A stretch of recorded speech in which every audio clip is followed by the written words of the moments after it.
सबको मेरा नमस्कार, जय भीम दोस्तों।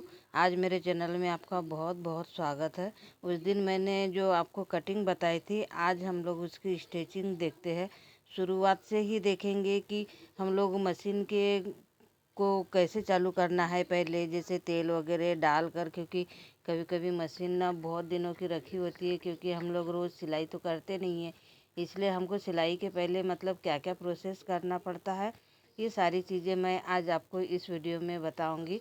और उसके बाद में ना ब्लाउज़ के पूरे एक एक पार्ट सिल के बताऊंगी दोस्तों, ताकि आपको कोई भी गलतफहमी ना हो कि हम लोग को कैसे पार्ट सिलना है और कैसे पकड़ना है करके।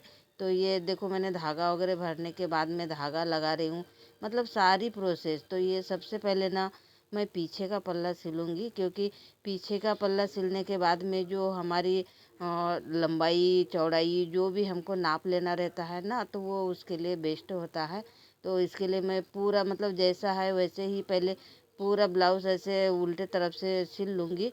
और ये देखो, नीचे से मैं इसकी पूरी सिलाई कर लूँगी, और सिलाई करने के बाद में ना ये इसको पलटा लूँगी। तो पलटाने से होगा क्या कि जैसे कि जो कभी कभी कोई कोई ब्लाउज़ में कपड़ा कम रहता है ना, तो हम लोग को ना अलग से पट्टी नहीं लगाना पड़ता है।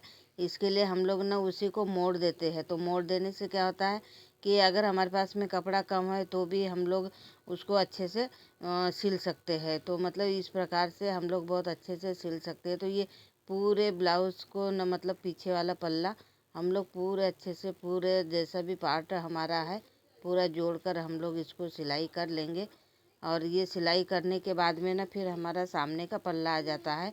तो सामने के पल्ले में ना तो सबसे पहले हम लोग नाप लेंगे। तो यहाँ पर हम लोग ले रहे हैं डाच लगाने के लिए, ये 3 इंच का डाच है। मतलब शुरू में जैसे बटन पट्टी वगैरह लगाते हैं ना, तो वो बचकर 2.5 इंच हो जाता है। तो ये 3 इंच का हम लोग 3 इंच नाप कर डाच लगाएंगे। और उसके बाद में ना फिर हम लोग ना इधर जो शोल्डर है, तो शोल्डर के पास में भी हमको एक डाच लगाना है। तो ये 6 इंच हम लोग नाप लेंगे, और 6 इंच नापने के बाद में ना फिर 1.5 इंच और नापेंगे। तो वो 1.5 इंच का फिर हम लोग उसमें ना एक 5 इंच का डाच लगाएंगे, जो मैं अभी बताऊंगी आपको कि कैसे डाच लगाना है। तो ये हमारा ये दोनों नाप हो गए, क्योंकि ये दो ही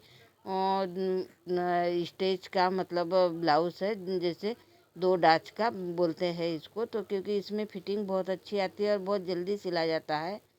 तो ये देखो, मैंने ये जो डाच के लिए लगाया था, तो ये हमारा 2.5 इंच का डाच रहेगा।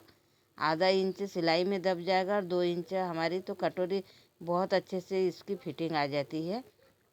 तो ये हमारा डाच पूरा कंप्लीट हो गया है सामने का।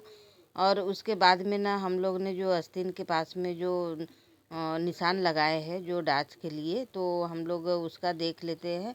तो ये देखो, ये बराबर करके कि नहीं, जैसे वो जो प्रिंसेस कट जो ब्लाउज बनता है ना, उसी प्रकार का इसमें भी डाच लगता है। लेकिन वो पूरी कटिंग करके उसको सिलते हैं, लेकिन इसमें हम लोग डाच लगाकर ही प्रिंसेस कट जैसे बन जाता है, क्योंकि उसमें भी 2 ही डाच लगते हैं। और ये सिंपल ब्लाउज में भी 2 ही डाच लगते हैं। तो ये मैं 5 इंच का डाच लूँगी। 5 इंच के डाच में ना बहुत अच्छी फिटिंग आ जाती है। और मतलब जैसे कोई कोई ब्लाउज में बहुत सारी जैसे सलवटें आ जाती है ना आस्तीन के पास में हो, तो वो सारी सलवटें ना इस ब्लाउज में ऐसे डाच लगा तो नहीं आती है। इसलिए ऐसे ही ब्लाउज में डाच लगाना तो ज़्यादा बेस्ट रहेगा। अब उसके बाद में ये हमारे सामने का भी पल्ला हो गया, और पीछे का भी पल्ला हो गया है। लेकिन सामने के पल्ले में हमने जो तिरछी पट्टी गाती थी, तिर्यक पट्टी जिसको बोलते हैं, ये पट्टी लगाओ ना तो बहुत अच्छी फिटिंग आ जाती है। तो इसके लिए ये फिटिंग के लिए हम लोग भी इसको भी पहले पूरी पट्टी को तैयार कर लेते हैं। जैसे पूरी सिलाई, जैसे मैंने पीछे का पल्ला जैसे आप लोगों को बताया था ना कि पहले सिलाई करके उसको फिर फोल्ड करके हम लोग फिर पूरी सिलाई करते हैं, तो ऐसे ही मैंने इसको भी किया है पट्टी को। तो ये देखो, उसके बाद में ना फिर ये सामने वाली पट्टी में ना पूरी स्टिच कर देंगे हम लोग। तो ये जोड़ देंगे। तो ये फिर जोड़ने के बाद में कि नहीं क्या होगा, जैसे कि पीछे का पल्ला हमारा पहले ही रेडी हो चुका है ना, तो पीछे के पल्ले के नाप के अनुसार हम लोग को सामने का पल्ला भी सिलना पड़ेगा। तो इसलिए हम लोग इसको भी पूरा नाप लेते हैं कि जैसे वो 14 इंच है, हमने 15 इंच की लंबाई ली थी, ताकि 1 इंच हमारा सिलाई में दब जाए। तो ऐसे ही हमने इसके लिए भी 2 इंच ज़्यादा लिया था ना इसमें सामने वाले पल्ले में, क्योंकि 1 इंच हमारा बीच में दब जाता है और 1 इंच हमारा ऊपर और नीचे में दब जाता है। तो ऐसे करके ये अपना पूरा रेडी हो जाता है ये ब्लाउज़। तो ये देखो ये पूरी मेरी मतलब सामने का भी पल्ला रेडी हो चुका है और पीछे का पल्ला पहले ही रेडी हो चुका था। तो ये रेडी होने के बाद में ना फिर अब हम लोग क्या करते हैं कि ये दोनों पल्ले जो है ना सामने का और पीछे का, क्योंकि हमने नाप लेकर ही पहले ही सिल लिया है, तो इसलिए हम लोग डायरेक्ट ना इसकी शोल्डर जोड़ देंगे। और शोल्डर जोड़ने के बाद में देखते हैं कि ये ब्लाउज़ ना पूरा रेडी कंप्लीट हो जाएगा। और उसके बाद में ना ये देखो ये पूरा ब्लाउज़ कंप्लीट हो गया। और इसमें ना मैंने बटन लगाई है, क्योंकि बटन लगाने का ये बेनिफिट होता है कि कभी भी ना जैसे हुक वगैरह लगाओ ना तो वो कभी उसकी आई ख़राब हो जाती है या फिर हुक ख़राब हो जाते हैं। लेकिन बटन में कि नहीं, ना बटन ख़राब होती है ना उसकी आई ख़राब होती है। इसलिए हमेशा ना बटन लगाना तो ज़्यादा बेस्ट रहता है, क्योंकि ख़राब होने का कोई चांस ही नहीं रहता है। तो ये मेरा पूरा ब्लाउज़ रेडी हो चुका है, गला वगैरह पूरा कंप्लीट कर लिया है मैंने।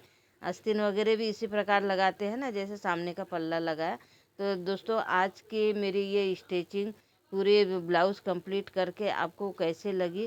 अगर अच्छी लगी हो तो लाइक शेयर कमेंट ज़रूर करना। नमस्कार, जय भीम।